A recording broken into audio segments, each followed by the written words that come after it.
Cloud computing is a hot technology, but the brands behind it leave most people cold. So how do you explain the success of global storage company NetApp? Anna Gilligan met Chief Marketing Officer Christine Heckart to find out just how she has delivered solid profits from fluffy clouds. What works for us is to be very surgical and very targeted.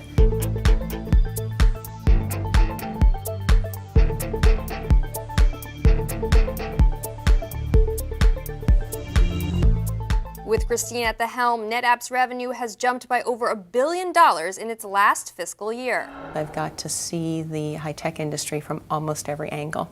So I've been on the services side, I've been on the consulting side, on the hardware and system side, and on the software side. And it gives you a very nice and complete vision of and purview of what's going on in the tech world.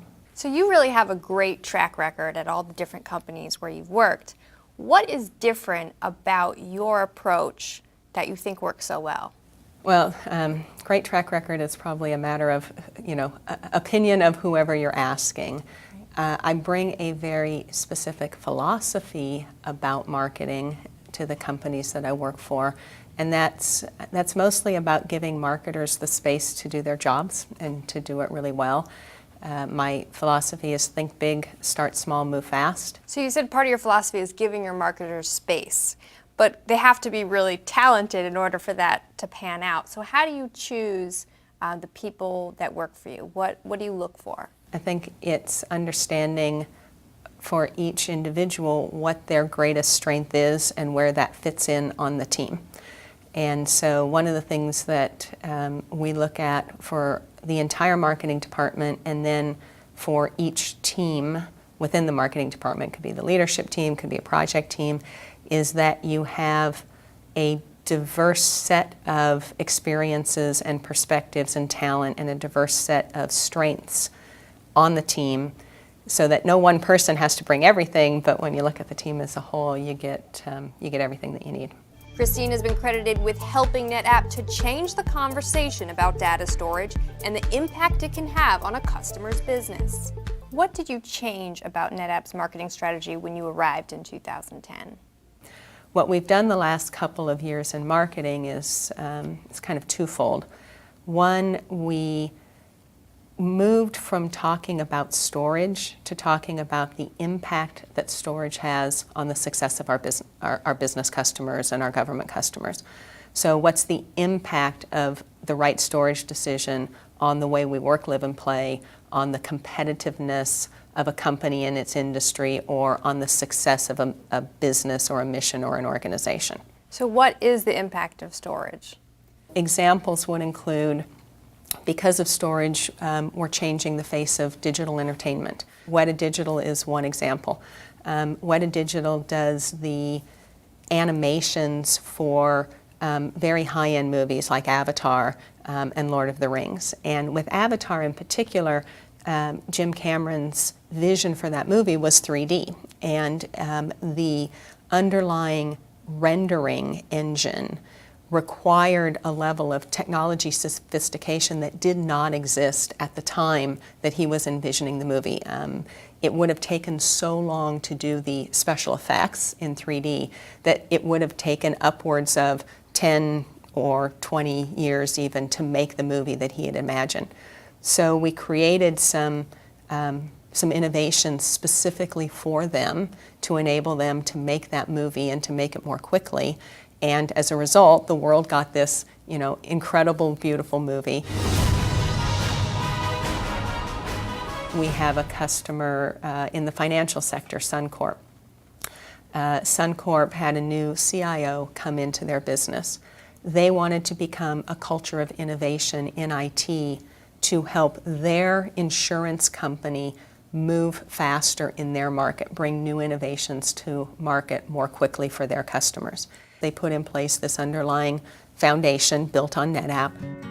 We had a DNA of high cost, low speed, high complexity, and we wanted to switch it around and go to simple, low cost, and high value. One of the examples they share is their competition had been working on a mobile banking application for years, and their company still did not have a mobile banking innovation, nor did their competitor. We had a grad that came in on weekends, had developed a very elegant mobile banking platform, and came to me and said, geez, I think this will work. And they had it to market in less than a quarter, and in its first month, they did over 250 million transactions on that application.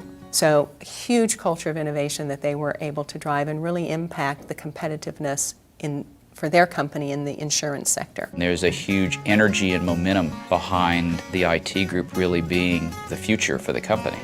How are you raising awareness about NetApp?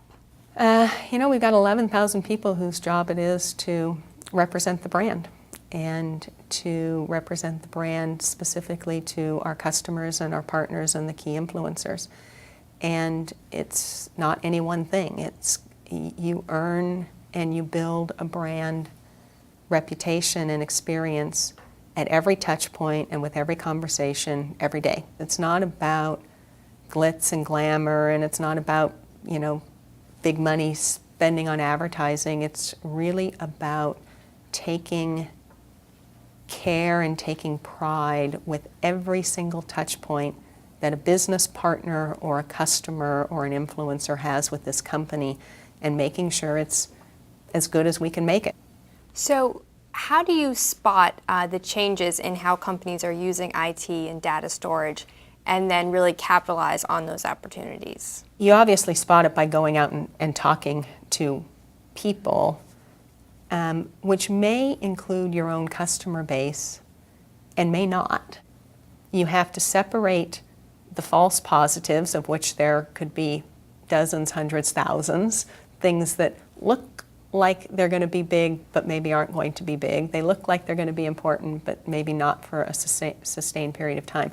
To do that well, you have to break out of the feedback loop that you get for your core business, and you have to talk to people that you don't talk to for your core business and that are doing very different things. They might be working with a substitute technology, not a competitive. Competitors are very easy to spot, and competition is very easy to react to. Very few businesses get killed by their competition. What do they get killed by? Their substitution. They get killed by the thing that isn't directly in their space but comes in from the outside. And in fact, the internet itself and digitization more broadly has changed as a substitute almost every industry on the planet now. NetApp was named one of the most innovative companies in the world by Forbes magazine. So how does Christine encourage creative thinking and then seek out the best ideas to capitalize on? A key principle is to be different, not better. So it's really easy to get caught, especially as a marketing organization, it's really easy to get caught in the better battle. Our thing is better than their thing. And in the end, I don't think better matters very much, especially when it's incrementally better. It's kind of a big who cares. And a lot of marketing departments fall prey to better. And what we want to do is we want to be different, not just better. And it's in the difference that you find not just an incrementally better approach, but you find a dramatically, a materially different and better approach. And that's in the way that you solve a problem or approach a problem or apply a technology to get a much better and bigger impact than if you're just incrementally improving on things. So one of our philosophies is to be different, not just better. What are the most cost-effective ways for a company to market itself? That totally depends on the environment. Are you B2B, are you B2C? How big are you in your space? Cost effectiveness depends a lot on the goals that you have. For NetApp, what works for us is to be very surgical and very targeted with not just our messages, but with our activities. So understanding what our customers are trying to achieve, where they are at in the life cycle of that objective, and to help get them exactly the right information that they need to make a decision at exactly the right time. And it's very easy to say, it's exceptionally hard to do. What are some of the companies you look to that you think do a really great job with marketing? One of my favorite examples to point to that I consider great marketing is the creation of fantasy football. Best, most creative marketing in the history of the world in some ways, because it took what was a very, very local product that people in a very small geography tended to care deeply about, and thanks to fantasy football, it expanded and immersed people in a national experience across all the local products. And it made people way over in one part of the country care a whole lot about the players and the quality of the product happening in a completely different part of the country, and created an entire cottage industry and billions of dollars in revenue as a result of trying to create a more intense and immersive experience for the viewers of football. Now that is great marketing. Great marketing is truly immersive. For more fantastic interviews directly related to your business, be sure to explore Meet the Boss TV.